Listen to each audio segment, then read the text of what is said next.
those people who worked in the World Trade try and stem each attack and each collapse, and more of them were trapped each subsequent time.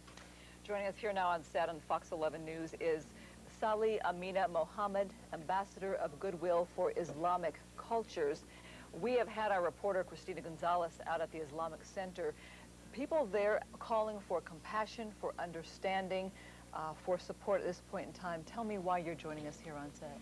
Well, absolutely. It's very necessary to have compassion and understanding. That's actually the crux of the Islamic religion. Islam stands for exactly that. It's actually, the word means peace. And what has happened today has positively nothing to do with Islam as a religion. And it certainly is something that has affected every human being in the world, no matter what religion they are, because those people who died are human beings. How badly is the Islamic faith and the Islamic faithful hurt by people who twist the faith to their own political needs? I believe it is literally our greatest problem. The Islamic religion is so utterly similar to the Christian religion in almost every point. And Judaism, not that different. And Judaism, exactly. Prophet Moses is spoken of even more so than anyone else in our Quran, 142 times. Jesus is spoken of even more so in our Quran than in the Bible, as is his mother Mary. And many Christians and Jews don't realize that we acknowledge them as sister religions. We certainly are not anti-Jew or anti-Christian. We're not anti-religion. And I don't know one Muslim in the world who is literally anti-American. In fact, democracy and freedom, civil rights, human rights are things we hold very precious, and America is the leader in that. What do we need, what do people of other faiths and people who don't know much about religion in general and Islam in particular need to, what's the most important thing they need to take away from all this? What do they need to know tonight that's most important to you? That individual acts are committed by individual human beings or specific organizations, that 1 out of every 4.5 people on the entire planet is a Muslim, and I would dare say the vast majority of them are not applauding these kind of actions. Too many innocent people suffered, and we obviously need to communicate far better and far more, because actions like this only happen at times that people are so desperate and so utterly unaware of human values, and they have taken their own personal campaigns far outside of the scope of what's genuinely right by anyone's understanding of justice and fairness. I imagine this has been a constant battle for people like yourself who are working for peace to get this message out over the years with the perceptions that are out there in this country. It's got to be a constant battle for you. Most adamantly, I've vehemently promoted the concept of unity, of promoting common goals and purposes, which all religions have. But unfortunately, there's so much misunderstanding. And misunderstanding is even worse than not understanding, because both sides think they understand, but they don't. And that causes such a difficulty in communicating, because there are barriers that have been caused by lies. There's a lot of false information out there, and the Islamic religion is a big target of fictitious information. What are the most dangerous misconceptions about Islam, and why are they wrong? Well, the word Islamic jihad, for example, it does not mean go out and bomb buildings and declare wars on people who are basically friendly, basically good human beings. The Islamic jihad, the actual word, it comes out of the Quran.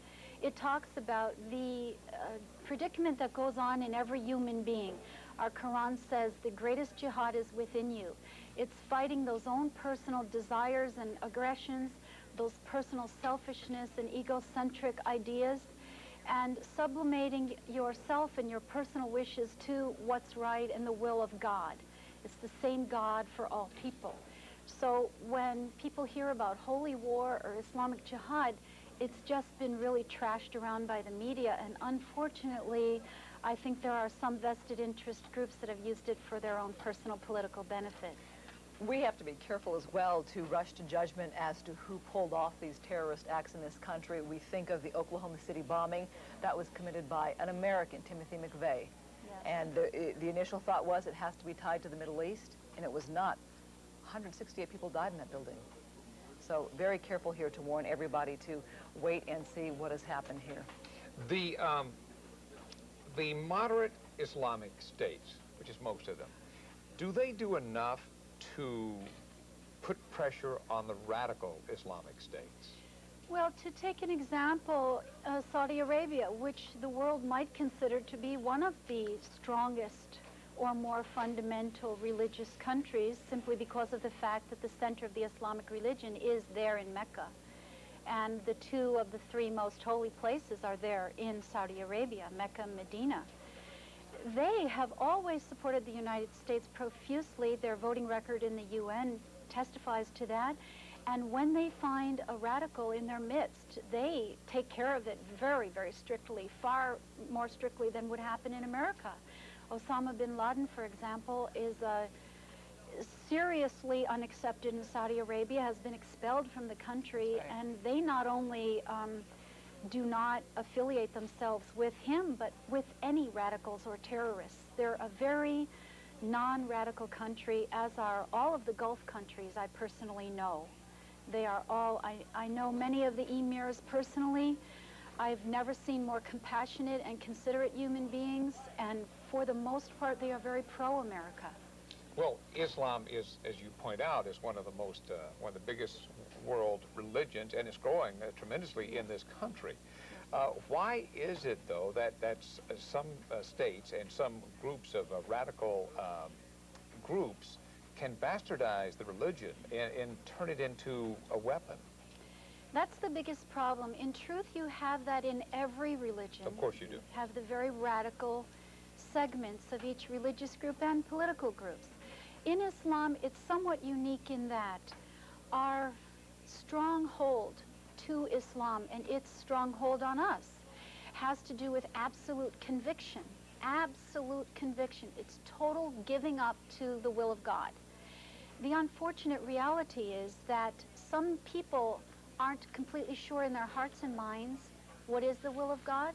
So it's easy for an impersonator to come along and say, I'm in charge, I know better than you, follow my lead, I know what's the will of God, just follow in this direction. And like sheep, they tend to follow.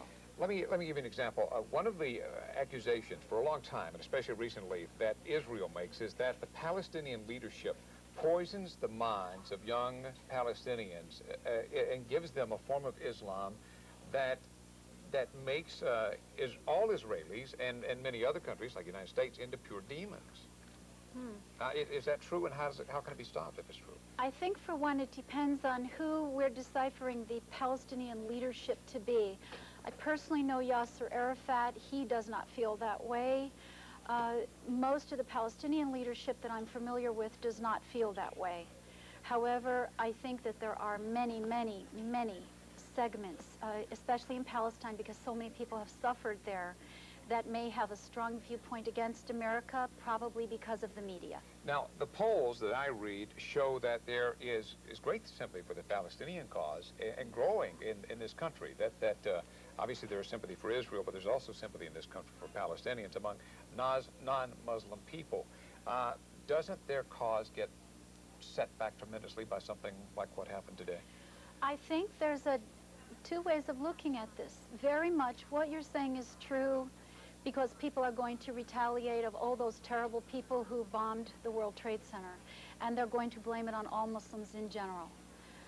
But however, there's another side of the coin that maybe people might open their eyes to from this. It's a horrendous act no matter who did it and no matter where it's done. It is a horrendous act to kill tens of thousands and what may become hundreds of thousands of innocent human beings. However, for the first time ever in history, the United States is experiencing the same exact terrible pain that victims of war experience everywhere in the world. And maybe human beings now can have more compassion, more insight, more identity with what Palestinians have gone through, Iraqis, Iranians, and anyone, Bosnians, people from Kosovo and Albania. What is the Muslim population here in Los Angeles, and what would you say would be the greatest concern or fears of the people here in our city? The people certainly have, I think in general, nothing to fear from Muslims. Individuals need to be judged on their own particular personality traits. You're going to have aggressive individuals or people who will use a particular incident for their own self-aggrandizement or to promote their own causes. You'll have that with any community. I meant more the Muslim people here in our city. They're concerned about how they might be treated. They're our most adamantly concerned. A member from one of the Arab embassies actually moved myself and my youngest child out of our home and put us in a secure location. For the first time, I'm not wearing a hijab.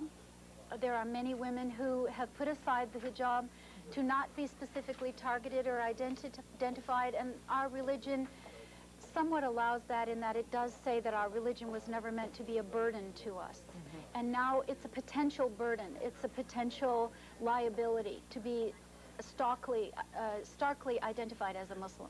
We thank you for coming on and Thank for your you, call. Thank you very much Thank for your you, time. Christine. You betcha. Joining us now is Dr. SaLee Amina Muhammad, who is an ambassador of Goodwill for the Islamic culture. Now, Dr. Muhammad, now they clearly are Muslim victims, not just physical victims who were killed in the explosions today, but who will be victimized in another way by the publicity from all of this. Yes, certainly. That's actually the greatest fear of the Muslim community. Right before coming on tonight, I spoke with a very close friend of mine, Sheikh Shuaib, who's Imam of the King Fahd Mosque. And that's probably a very high-profile mosque because of the name King Fahd on it, King of Saudi Arabia. And he said the greatest concern of the Muslim community, not only calls I've been getting, but calls he's been getting and the consulates and embassies have been getting, is about retaliation. Well, now, many people, or at least some of our viewers, may not know that Christianity, Islam, Judaism are really very closely related. As a matter of fact, they're interconnected in many ways. Extraordinarily so.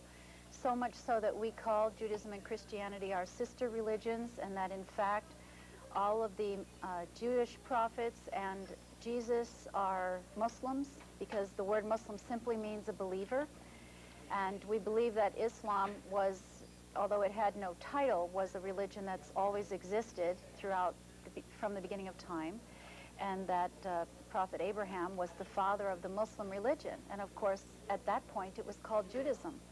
And when Jesus came, he perfected some aspects of where people had gone astray from their true religion of Judaism, and he was a good practicing Jew. And we respect all of their prophets, and which we consider our prophets too, and very much Jesus. There have been calls tonight for compassion for people of all races all over, so we're going to continue to advocate that tonight, and thank you for being with us at this point in time.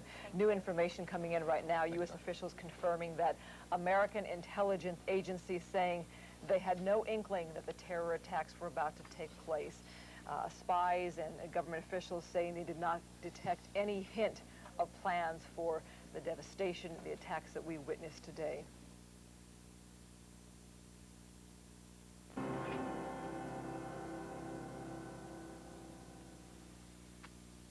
We are joined now once again, and we have been off and on through the evening, by Dr. SaLee Amina Muhammad, who is an ambassador for Goodwill for Islamic culture. Dr. Muhammad, points we've touched on through the evening are about how similar, many people may not realize how similar that Islam is to Christianity, Judaism, that they are actually interconnected religions, and how that people may not realize that this act would be strictly forbidden, according to most Muslim scholars, by the religion. That is not only absolutely true, but even Osama bin Laden, a name that's come up several times today, he, in an interview with an American television station reporter, actually himself quoted that it is against the Islamic religion to kill innocents, women and children. Yet, in that same interview, he said that he didn't differentiate between military targets and civilian targets.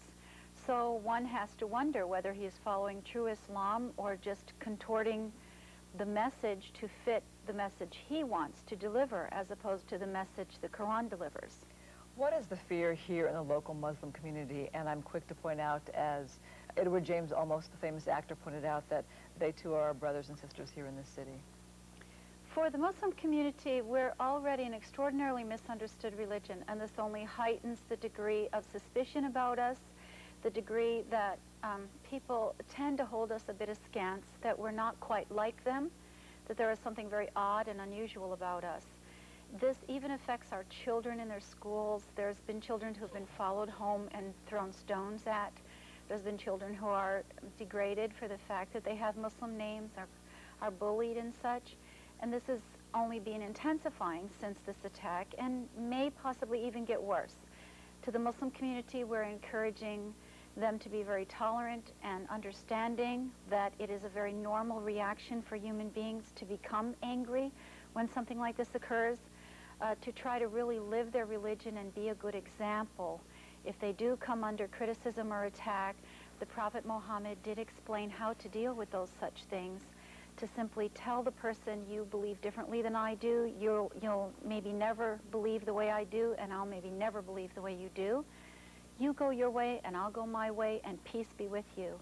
Those were very good words of advice from Prophet Muhammad. Well, I assume it is an individual may be able to interpret the Quran in many different ways. Of course, the Bible is interpreted by different people in many different ways as well. Well, one of the greatest differences between the Bibles and the several versions of the Bible and the Quran is that we're not allowed as Muslims, we're not allowed to change anything whatsoever in the Quran. So it is exactly the way that it was transmitted to Prophet Muhammad 1400 plus years ago. We do, however, when we change it into English translation or any other translation, it's going to be subject to interpretation. The Muslim extremists have gotten so much press for the sheer nature of their acts.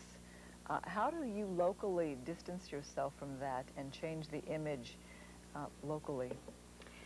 It's actually an extraordinary difficulty because what people perceive to be the nature of Muslims is taken mainly from their concept of what one might call fundamentalists or reactionaries or radicals.